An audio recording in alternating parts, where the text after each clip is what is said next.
ومن احسن قولا ممن دعا الى اللہ وعمل صالحا وقال اننی من المسلمین۔ اس انسان سے بہتر بات کس کی ہے؟ اس انسان سے زیادہ اچھی بات کرنے والا کون ہے جو اللہ تبارک و تعالی کی طرف لوگوں کو بلائے، وعمل صالحا، اور خود بھی اچھا عمل کرے،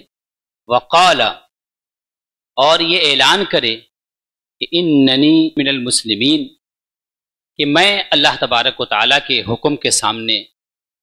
سرنڈر کرنے والوں میں سے، جھک جانے والوں میں سے ہوں،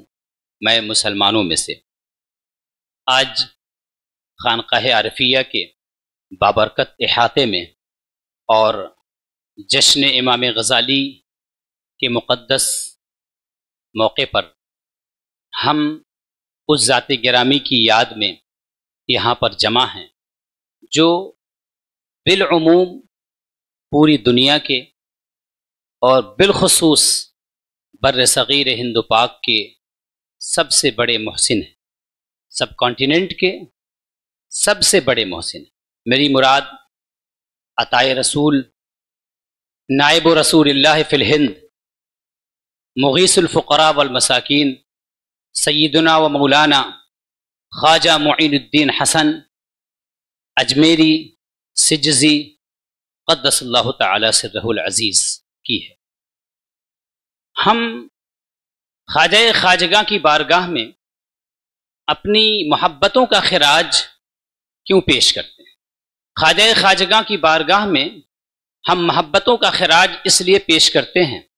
کیونکہ اللہ تبارک و تعالی نے قرآن مجید میں جو ارشاد فرمایا کہ اس انسان سے بہتر بات کس کی ہے اور کون سا انسان اس سے اچھی بات کرنے والا ہے جو اللہ کی طرف بلائے۔ خواجہ خواجگاں نے لوگوں کو اللہ تبارک و تعالی کی طرف بلایا ہے، اللہ کی دعوت دی ہے۔ اللہ کی دعوت دینے کی اہمیت یہ ہے کہ انہوں نے دراصل ہمارے اندر جو اپنے پیدا کرنے والے کی معرفت، اپنے پیدا کرنے والے کے انعامات اور اس کے احسانات کے حوالے سے شکر کا جو جذبہ سویا ہوا تھا، اس احساس کو انہوں نے جگایا۔ انہوں نے ہم کو یہ احساس دلایا کہ یہ جو ہمارا اتنا بڑا وجود ہے، اللہ تبارک و تعالیٰ نے عقل عطا کی،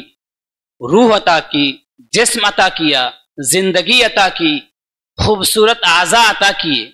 تو جس ذات نے ہمیں بنایا ہے، جس ذات نے ہم کو ہمہ وقت نعمتوں سے گھیر کر کے رکھا ہے، اسی ذات کو اگر ہم بھول جائیں، اس کی نعمتوں کا شکر نہ ادا کریں، اس کے سامنے سر بسجود نہ ہوں، بلکہ اس کو چھوڑ کر کے ان چیزوں کے سامنے ہم جھکیں جو ہمارے نفع و نقصان کے مالک نہیں ہیں، تو یقیناً یہ بہت بڑی بھول اور ہماری بہت بڑی نادانی ہے۔ تو خواجہ صاحب نے، خواجہ خواجگاں نے ہم کو اپنے خالق و مالک کی معرفت عطا کی ہے، اور خالق و مالک کی معرفت عطا کرنے کے ساتھ خود ان کی اپنی جو شخصیت ہے، ان کا جو اپنا کردار ہے، وہ اپنا کردار بڑا روشن ہے۔ ایسا نہیں ہے کہ انہوں نے صرف ہمیں اس بات کی دعوت دی کہ ہم اپنے رب کو پہچانیں، اور اللہ تبارک و تعالیٰ نے جن چیزوں کو پیدا کیا ہے اس کائنات میں، جن چیزوں کو پیدا کیا ہے ان کو پہچانیں اور ان کے حقوق کو پہچانیں، بلکہ اللہ تبارک و تعالیٰ کے اس بندے نے اپنا کردار اتنا خوبصورت بنایا، اتنا خوبصورت بنایا، اپنے آپ کو اخلاق نبوی کے سانچے میں ایسا ڈھالا انہوں نے کہ فطری طور پر ان سے انسانوں کو محبت ہو جاتی ہے، فطری طور پر لوگ ان سے محبت کرنے لگتے ہیں۔ حضرت خواجہ نصیر الدین چراغ دہلوی قدس اللہ سرہ العزیز نے فرمایا کہ خاندان ماں بدو چیز منسوب است، ہمارا خاندان چشتیوں کا، صوفیوں کا خاندان، بزرگوں کا خاندان بزرگوں کے سلسلے، ان میں دو بنیادی نقطے ہیں، دو بنیادی پروگرام ہیں ان کا، دو بنیادی ٹارگٹ ہے ان کا۔ ایک ٹارگٹ کیا ہے؟ ایک ٹارگٹ ہے یکم محبت، ایک یہ کہ محبت کو پھیلایا جائے، محبت کو پھیلایا جائے، یعنی سب کے دلوں میں اللہ تبارک و تعالی کی محبت ایسی ڈال دی جائے کہ وہ جہاں پر ہو، مسجد میں ہو، مسجد کے باہر ہو، گھر میں ہو، گھر کے باہر ہو، اپنی آفیسز میں ہو، جاب میں ہو، کسی بھی کام میں ہو، کہیں پر بھی ہو، تنہائی میں ہو، لوگوں کے بیچ میں ہو، بچوں میں ہو، بوڑھوں میں ہو، کہیں پر بھی ہو، جہاں پر بھی ہو، وہ اللہ تبارک و تعالیٰ کی محبت سے سرشار۔ اور جب اللہ تبارک و تعالیٰ کی محبت سے سرشاری ہوگی، اللہ تبارک و تعالیٰ کی محبت میں ڈوبے ہوئے ہوں گے، تو وہ اللہ تبارک و تعالیٰ کی نہ تو اللہ تبارک و تعالیٰ کے حقوق میں کوئی کمی کریں گے، اور نہ وہ اللہ تبارک و تعالیٰ کے بندوں کے حقوق میں کوئی کمی کریں گے۔ تنہائی میں ہوں گے تب بھی ان کا دل اپنے رب کے ساتھ لگا ہوا ہوگا، اپنے خالق و مالک کی طرف متوجہ ہوگا، اور جب لوگوں کے درمیان ہوں گے تو لوگوں کے درمیان لوگوں کے حقوق کو ادا کر رہے ہوں گے، بچوں کے درمیان ہوں گے تو بچوں کے حقوق ادا کر رہے ہوں گے، بوڑھوں کے درمیان ہوں گے تو بوڑھوں کے حقوق کا خیال رکھ رہے ہوں گے، محتاجوں اور پریشانوں کے درمیان ہوں گے تو ان لوگوں کے حقوق ادا کر رہے ہوں گے، ان کی مدد کر رہے ہوں گے، جس ملک میں رہ رہے ہوں گے اس ملک کے حقوق کو، اس کی ذمہ داریوں کو، اس کی رسپانسبلٹیز کو وہ اچھی طرح ادا کر رہے ہوں گے۔ غرض یہ کہ وہ کہیں بھی ذمہ داریوں سے دور نہیں ہوں گے، بلکہ وہ ایسے لوگ ہوں گے جو کہ لوگوں کو، انسانیت کو، دنیا کو اور اپنی کمیونٹی کو ہر لیول پہ فائدہ پہنچانے والے ہوں گے، اس روئے زمین پر نفع بخش بن کر کے، بینیفیشیل بن کر کے زندگی گزار رہے ہوں۔ اللہ تبارک و تعالیٰ کی محبت کا یہ فائدہ، اور اللہ تبارک و تعالیٰ کی سے جب ان کی محبت ہوگی، اللہ تبارک و تعالیٰ سے جب وہ محبت کریں گے تو ظاہر ہے کہ اللہ تبارک و تعالیٰ نے جن چیزوں کو پیدا کیا ہے ان سے بھی فطری طور پر ان کو محبت ہوگی، کیونکہ ظاہر ہے کہ اللہ تبارک و تعالیٰ کی مخلوق ہے، پوری کائنات یہ اللہ تبارک و تعالیٰ کی مخلوق ہے۔ ایسا کیسے ہو سکتا ہے کہ انسان کو خالق سے محبت ہو اور اس کی مخلوق سے محبت نہ ہو، جبکہ اللہ تبارک و تعالیٰ خود اپنی مخلوق سے بڑی محبت فرماتا ہے۔ جب اللہ تبارک و تعالیٰ اپنی مخلوق سے محبت فرماتا ہے تو بندے بھی اللہ تبارک و تعالیٰ کی مخلوق پر رحم کرنے والے ہوں گے، مہربانی کرنے والے ہوں گے۔ حدیث شریف میں اسی لیے فرمایا گیا کہ ارحموا من فی الارض یرحمکم من فی السماء، زمین والوں پر رحم کرو، ان کے ساتھ اچھا برتاؤ کرو، مرسی اور پیس کے ساتھ ان کے ساتھ پیش آؤ، اس کا فائدہ تم کو ہی ملنے والا ہے۔ تو اس کا فائدہ کیا ملے گا؟ اگر تم زمین والوں کے ساتھ، روئے زمین کی مخلوق کے ساتھ اچھے سے پیش آؤ گے، تمہارا بیہیویئر ان کے ساتھ اچھا ہوگا، تو یرحمکم من فی السماء، تو جو آسمان کا مالک ہے، جو آسمان کو بنانے والا ہے، وہ تم پر رحم فرمائے گا، وہ تم پر اپنی نعمتیں نازل فرمائے گا، وہ تم سے راضی ہو جائے گا۔ جب راضی ہو جائے گا تو تمہاری دنیا بھی اچھی ہو جائے گی اور تمہاری آخرت بھی اچھی ہو جائے گی۔ تو خواجہ صاحب کا جو پیغام ہے، پیغام یہی ہے کہ سارے لوگ مل کر کے اپنے کریٹر سے، اپنے خالق و مالک سے محبت کرنا شروع کر دیں، ٹوٹ کر کے محبت کرنا شروع کریں۔ جب ٹوٹ کر کے محبت کرنا شروع کریں گے تو سب کے سب اپنا تعلق اپنے رب کے ساتھ بھی مضبوط کریں گے اور اپنا تعلق اللہ کی مخلوق کے ساتھ بھی مضبوط کریں گے، اور لوگوں پر بھی احسان کریں گے اور لوگوں کے لیے فائدہ مند بن کر کے زندگی گزاریں گے۔ اور خواجہ صاحب نے جو میسج دیا ہے وہ میسج کیا ہے کہ اننی من المسلمین، ہم ایمان لے آئے، اللہ تبارک و تعالیٰ کی وحدانیت کا اقرار کر لیا، اس کی توحید کو قبول کر لیا، ہم نبی کریم صلی اللہ تعالی علیہ وسلم کی شہادت دے دی، ہم نے ان کی رسالت کی شہادت دے دی، لیکن انسان اس کے بعد غافل ہو جاتا ہے، انسان اپنی ذمہ داریوں کو بھول جاتا ہے۔ خواجہ صاحب نے جو میسج دیا ہے وہ میسج یہ ہے کہ اننی من المسلمین، اے مجھ سے محبت کرنے والوں، اس پیغام کو کبھی نہ بھولنا کہ اننی من المسلمین، میں ہر وقت اللہ تبارک و تعالیٰ کے حکم کے آگے سرنڈر کرنے والوں میں سے ہوں، اللہ کے حکم کے آگے جھک جانے والوں میں سے ہوں۔ جب اللہ کی بات آ جائے گی، رسول اللہ کی بات آ جائے گی،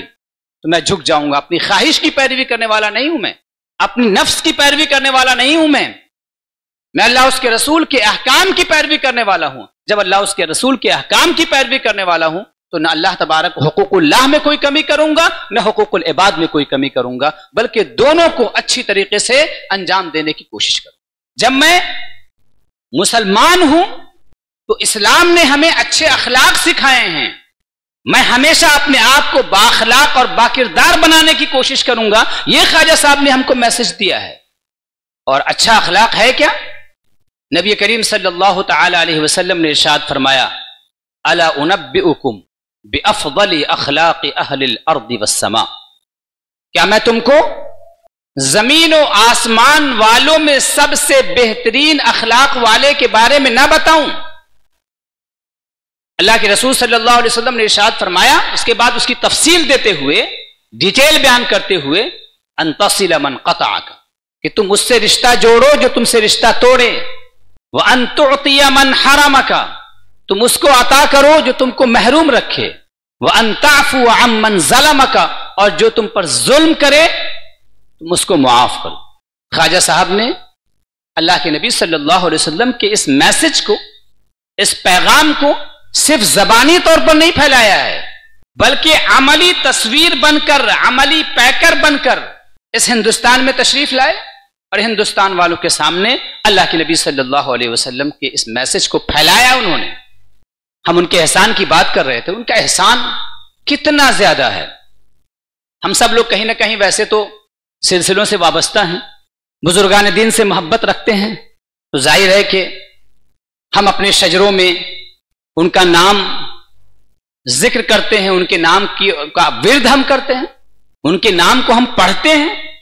یہ ناموں کا ورد بھی کیوں کیا جاتا ہے؟ اسی لیے کیا جاتا ہے گویا ان کی بارگاہ میں خراج عقیدت ہے کہ آپ نے ہم پر جو احسان کیا ہے اس احسان کا بدلہ ہم نہیں چکا سکتے ہیں. خواجہ صاحب کہاں پیدا ہوئے, کیسے عالم میں انہوں نے اپنی تعلیم و تربیت حاصل کی, یتیم ہوئے, پھر کیسے لمبا سفر کیا مرشد کی تلاش میں, مشقتیں اٹھانے کے بعد مرشد سے ملاقات ہوئی, ان کی صحبت میں کیسے اپنے آپ کو کھپایا, لگایا, مرتبہ کمال کو پہنچے, پھر ایک مشن عطا کیا گیا. اس مشن کے ساتھ وہ ہندوستان تشریف لائے.